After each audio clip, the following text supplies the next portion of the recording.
today, we're diving into the absolute, completely invisible physics hidden inside your kitchen's most mysterious appliance. Look, we all have one, right? We all use it, probably every single day, whether it's to reheat yesterday's pizza or just pop a bag of popcorn. But have you ever actually stopped to think about what is happening inside that glowing box? Today, we're going to unpack the incredible science of microwave cooking. We're stripping away the mystery and looking at the actual physics that heats your food in minutes instead of hours. And trust me, by the end of this, you're never going to look at your kitchen counter the same way again. So to really understand this appliance, you kind of have to throw out everything you already know about conventional cooking. I mean, in a traditional oven or on a stove, you apply heat to the outside of the food using hot air or a hot pan, right? That heat slowly, gradually moves inward through a process called conduction. It takes time. But a microwave, it works completely differently. It just skips that slow conduction process altogether and uses high-powered electromagnetic waves to heat your food directly. It is just a completely different paradigm of energy transfer. All right, section 1, inside the microwave oven. Let's first break down the actual hardware hidden inside that metal box on your counter. Before we get into those invisible waves, we really need to understand the machine generating them. If you were to literally rip the casing off your microwave, you'd find it basically relies on 3 core components. Step 1 is the absolute heart of the machine. It's a vacuum tube called the magnetron. This incredible little device takes standard electrical energy right from your wall outlet and actively converts it into high-powered radio waves. Step 2 is the waveguide. You can just think of this as a metallic pipe or channel. Its only job is to direct those freshly generated waves straight from the magnetron and pipe them right into the cooking area. And finally, step 3 is the cooking cavity itself.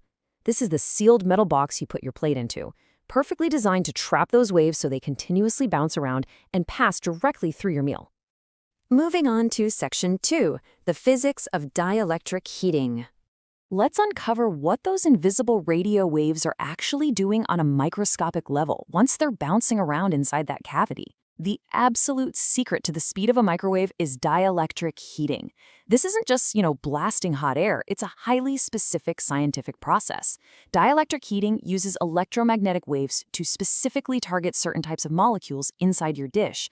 It's literally looking for polar molecules, primarily water, but it also interacts with fats and sugars.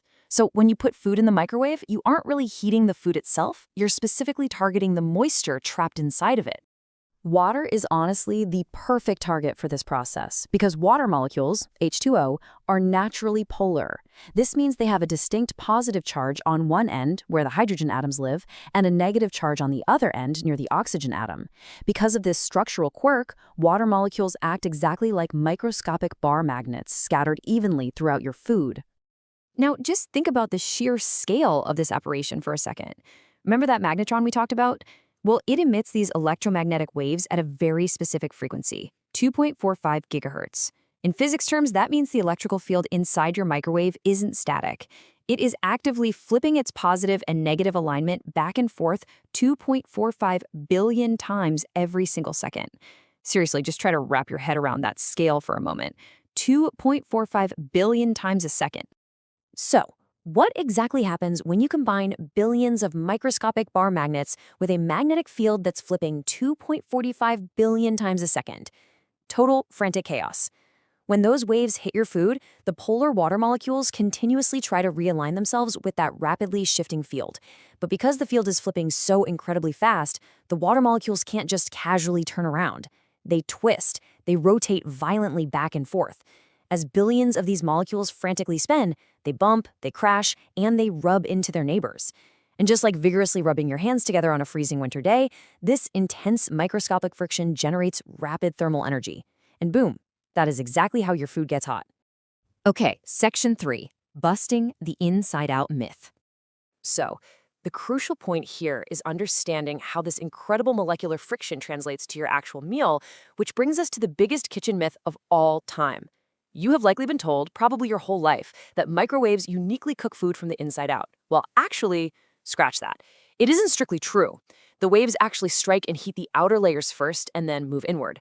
However, because they're electromagnetic waves and not just hot air, they penetrate much deeper than the radiant heat of a conventional oven ever could.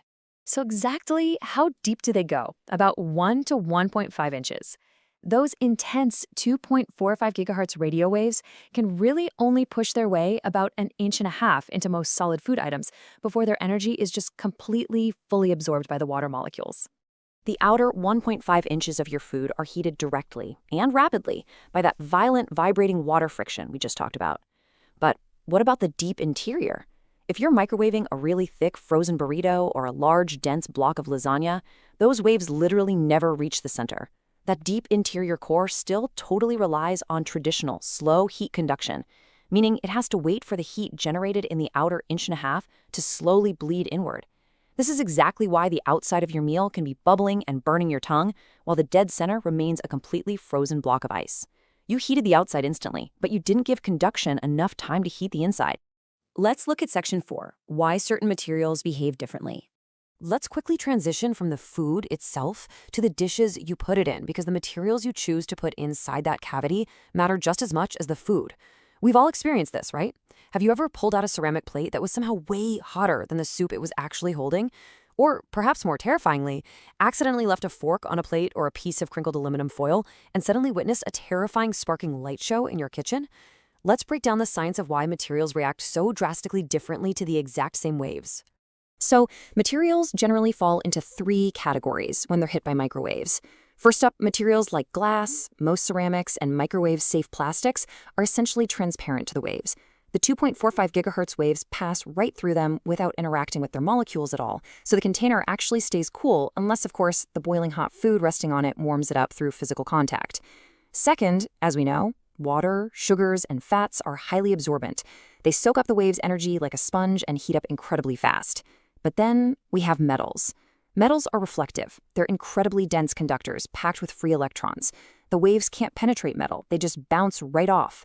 If the metal has sharp edges like the prongs of a fork or some crinkled foil, those agitated free electrons literally jump through the air, creating electrical arcing.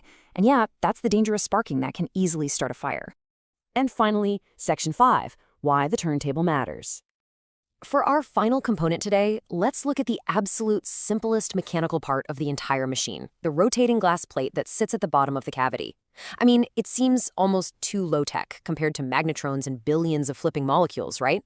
Well, to understand the turntable, you need to understand the physics concept of standing waves. Because the inner walls of the microwave cooking cavity are made of metal, they reflect the radio waves perfectly. As billions of these waves bounce back and forth across the box, they literally crash into and cross over each other. This creates an interference pattern. In some places, the waves align perfectly and reinforce each other, doubling their power. In other places, they hit each other out of sync and completely cancel each other out, dropping the energy to practically zero. So this interference creates an invisible 3-dimensional grid inside your microwave made up of hot spots and cold spots. If your plate of food just sat completely perfectly still inside this invisible grid of standing waves, the results would be totally disastrous. The parts of your meal sitting directly in the reinforced hot spots would instantly burn to a crisp, while the food sitting just 2 inches away in a canceled-out cold spot would remain entirely frozen. And that right there is why the turntable is just a stroke of engineering genius. It acts as the great equalizer. By continuously rotating the food in circles, it forcibly drags your meal through all of those invisible hot and cold standing wave zones. It mathematically guarantees that no single piece of your dinner gets stuck in a dead zone or a burn zone, ensuring a surprisingly even distribution of that intense thermal energy. It's such a simple mechanical solution to a highly complex quantum physics problem. So, the next time you pop a plate of leftovers in, hit that plus 30 seconds button and watch that glass plate spin around. Take a second. Consider the billions of microscopic collisions, the rapidly flipping magnetic fields, and the incredible engineering happening right before your eyes. It is not just a kitchen box. It's literally a marvel of modern physics sitting right there on your countertop. And honestly, it makes you ask yourself, what other incredible invisible physics are hiding in your everyday life, just waiting to be explained? Thanks so much for joining me on this explainer, and as always, keep staying curious.